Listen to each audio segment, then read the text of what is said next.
and welcome to Education News on UNILAG TV. I am Niffy Akorah. We start with updates from the University of Lagos.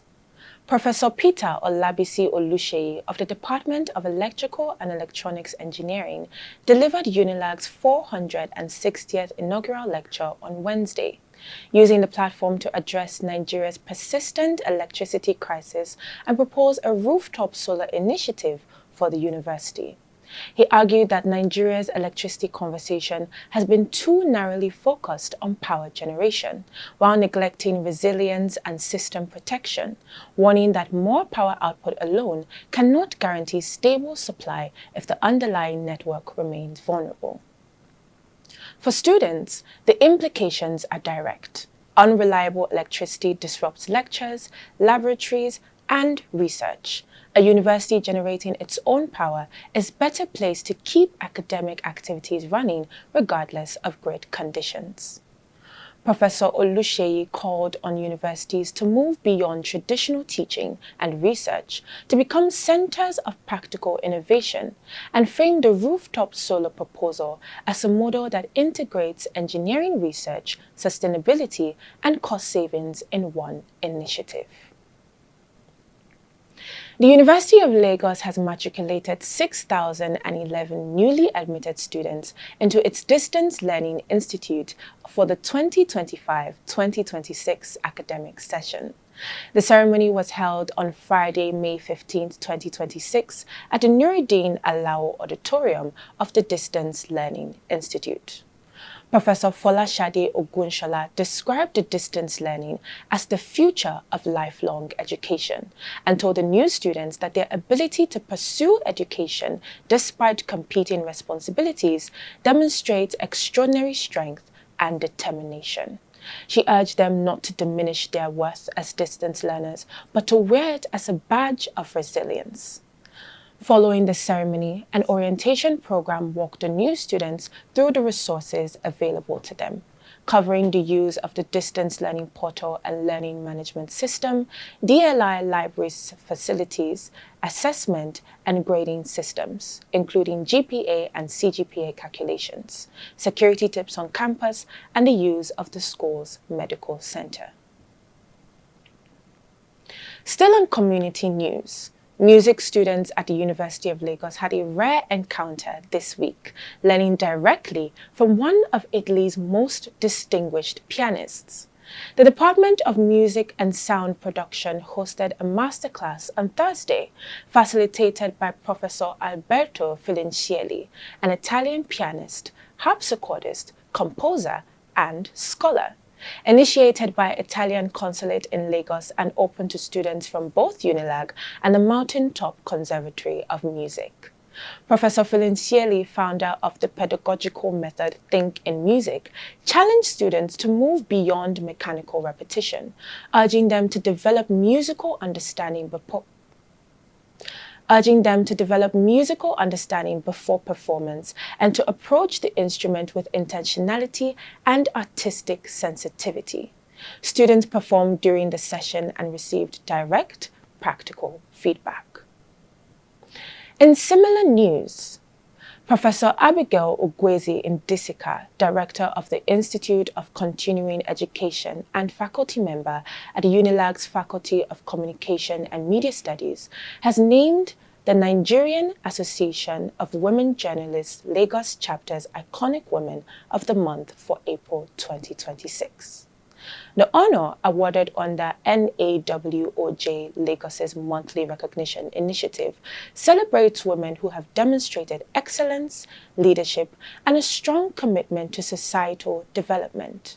Professor Ogwezzy-Ndisika's recognition is specifically tied to her influence in advancing communication scholarship and shaping the next generation of media professionals. UNILAG Vice-Chancellor Professor Folashade Ogunshola congratulated Professor Ogwezzy-Ndisika on behalf of the university's Senate, staff, and students, describing the honor as well-deserved. Turning now to national education developments. The federal government wants to cut university courses it considers irrelevant. Nigeria's lecturers are drawing a line. ASUU has warned the government against plans to phase out courses deemed to have limited real-world value, a position the Education Minister Tunji Alausa stated publicly on April 26 at the University of Abuja, where he said the era of studying courses disconnected from the labour market was ending. The union's Bauchi Zonal Coordinator, Comrade Namo Timothy, called the announcement bizarre, arguing that disciplines like philosophy, linguistics, and fine arts are precisely where critical thinking, creativity, and communication skills are developed, the very competencies employers say graduates lack. He challenged the government's claim that humanities graduates are driving unemployment, describing it as an oversimplification of a deeper economic failure. The stakes for students are real. Thousands currently enrolled in targeted programs face uncertainties about whether their courses and ultimately their degrees will survive this administration's reform agenda. ASUU vowed to resist any scraping of academic programs and once again pressed the government to fulfill implementation of the 2025 FGN ASUU agreement, warning that unresolved salaries and welfare issues could trigger fresh industrial action. On the international scene, Nigeria's Minister of Education, Dr. Tunji Alausa, appeared before global education leaders at the prestigious Education World Forum in London, presenting what the federal government describes as measurable, data-driven progress in transforming the country's learning sector under President Bola Tinubu's renewed hope agenda. The minister addressed a special roundtable attended by education ministers and global stakeholders, where he highlighted reforms in foundational learning and education governance. At the heart of his presentation was Nigeria's push to unify how the country teaches its youngest learners. The federal government has brought both formal and non-formal education systems under a single national framework for foundational literacy delivery, a move that education experts say is critical for a country with one of the world's largest out-of-school children populations. He mentioned that the model is now in good working condition and is set to scale nationally. The minister closed his remarks with a clear statement of intent that Nigeria is shifting away from measuring what goes into education toward measuring what students actually learn, hinting that learning poverty in Nigeria will end at scale, and the framework to do that is nearly in place. In other developments, Nigeria's National Youth Service Corps turns 53 today, and the milestone is prompting fresh conversation about how far the scheme has come and how far it still needs to go. The cause was established on May 22, 1973 by then Head of State General Yakubu Gowon, with the goal of fostering national unity and integration among graduates in the years following the Civil War. Over 5 decades, the scheme has moved from a manual corruption-prone mobilization process to a fully digitized system linked to JAMB's database. It has added skills acquisition programs backed by single-digit bank loans for core members looking to start businesses, health insurance, life assurance, and a structured role for core members as INEC ad hoc staff during elections. The concerns, however, are equally tangible. The current monthly allowance of 77,000 naira is broadly considered insufficient given today's cost of living. Orientation camp facilities across the country are in need of significant rehabilitation, and the security of core members posted to volatile states remains an ongoing issue.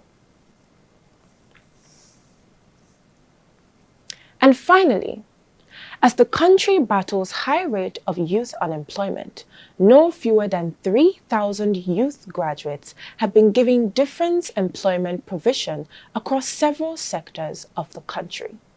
This was made possible during 2026 Nigeria Jubilee Fellows Program Employers Forum 2.0, tagged Building a National Workforce, where captains of industries and employers of labor gathered to interact, interview and employ capable, result-oriented, and determined young minds into different fields of work. The Governor of Lagos State, Mr. Babajide Sanwo-Olu, in his goodwill message, commended the effort of the organizers, particularly the European Union, for its funding and commitment in ensuring that youth unemployment is tackled in the country, particularly in the commercial capital of the nation, and bringing employment rate to its lowest minimum. Mr. Sanwo-Olu reaffirmed the Lagos State commitment in supporting stakeholders and captains of industries in tackling youth unemployment in the country. Speaking at the event, Inga Stefanovic, head of the European Union's delegation to Nigeria, stated the EU's commitment in tackling unemployment, not only in Nigeria, but Africa as a whole, especially as the first edition of the forum was a success. Representative of the Office of the Vice President, Mr. Akubo Adepe, reiterated the commitment of the presidency in ensuring that unemployment rate is reduced drastically in the country. He stated that there is an establishment of a basket fund in the Office of the Vice President in addressing youth unemployment and empowering the youths in the country. He commended the effort of the European Union in supporting this project, which goes beyond the present administration. The Nigerian Jubilee Fellows Program offers a year-paid project-based fellowship across public and private sectors, designed to equip young Nigerians with practical skills and experience. And that's it on education news on UNILAG TV. Do well to follow us on all social media platforms at UNILAG on TV. I am Niffy Akorah. Thanks for watching.